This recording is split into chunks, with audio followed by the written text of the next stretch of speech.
so much for joining us. I'm Ashley Evans. MSCI included Chinese mainland shares in its indices for the first time in 2018 amid growing interest from global investors and deregulation of the Chinese mainland stock markets to allow direct foreign investment. Joining us to discuss this is Andrew van Biljon, Portfolio Manager of Investment Management Services at Riskura. Thank you so much for joining us. Thank you, Ashley. It's good to be here. Explain what this increase in China's weighting means for us. Well, it's quite interesting. As investment experts at Riskura, we have been keeping our eye out on global markets around the world. And the most interesting thing about this inclusion of these mainland shares in the index, it's really a recognition of the growth of China globally. Over the last 20 years, China's grown to be the second largest country by GDP, second only to the United States.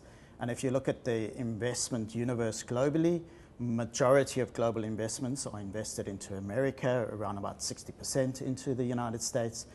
And then if you look at China, it's only 2.5% of mainland shares that are available in the global indices.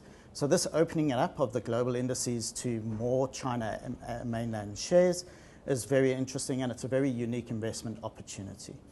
From our clients' perspective, where we have to look at the risk of the investments for our clients, we've been looking at China for the last 5 years because the majority of our clients' pension fund assets are sitting in the equity space in shares like Naspers. And Naspers has a very large exposure to a Chinese technology company.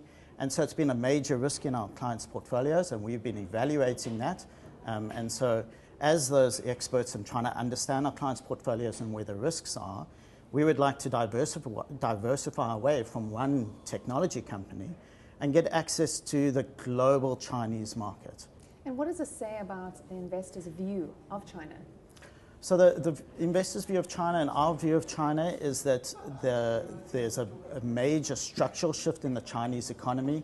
The government of China, the Chinese state, they've got one of their goals is poverty reduction, and that's across the board, across the whole of China.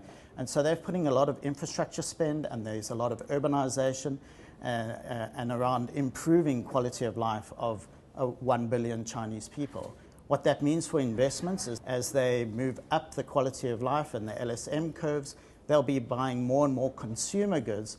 And so Chinese companies that make those consumer goods are going to be very good investment opportunities. And so for our clients, they can diversify away from a technology company into Chinese consumer goods companies and then make really good returns over the next while. So the expectation is that there will be double-digit returns in these consumer good companies. And so as an investment opportunity, it's a really good investment opportunity. It also reflects the fact that China is a growing economy, and the US will fall down to like 5th place after other emerging market economies. So it is a very good opportune time to be able to invest into China, make sure that your portfolio is diversified appropriately, and have the expectation of really good returns over the next while. So why is this a once-in-a-lifetime opportunity? It's a once-in-a-lifetime opportunity because the Chinese government have really been controlling the access of their local companies to offshore investors. So the offshore investors haven't been able to invest on those local companies. The deregulation and the market reforms that the Chinese government is going through is part of the process of opening up and allowing more international investors to invest. And what we'll expect to see is as the indices, the MSCI indices, include more and more China shares into their portfolios over the next 5 years, you'll see more and more international investors investing. And so as a more active portfolio and as a more active investor, getting in early before you have this big rush to buy these shares allows you to be able to get the shares at a lower price, and then you'll be able to get a good return over the next while. So what sort of products are out there for people to invest in China?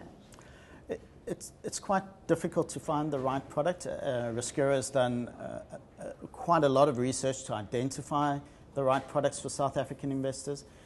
From a South African pension funds perspective, you need to make sure that you're investing into products that have the appropriate regulation, both from a South African perspective and for a global perspective. Instead of putting all your eggs into one basket, we recommend the solutions that we would like for our clients to have is a multi-managed product. So Riskera has done quite a lot of work looking for multi-managed products.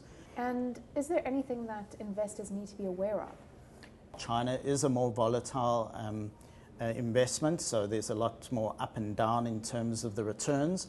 But if you choose the right managers, and Riskera has done quite a lot of work to find the right active managers, you can get a lot of outperformance. And so you get rewarded for the volatility and the risk that you have in the investment. So it is a more risky investment. Riskera recommends that to our clients, we're recommending that the investment is only really 3% of their whole portfolio, so it's not a large allocation, but it's enough to get the extra return that you're expecting without putting your whole portfolio at risk. Great. Well, thank you so much for your time. Thank you.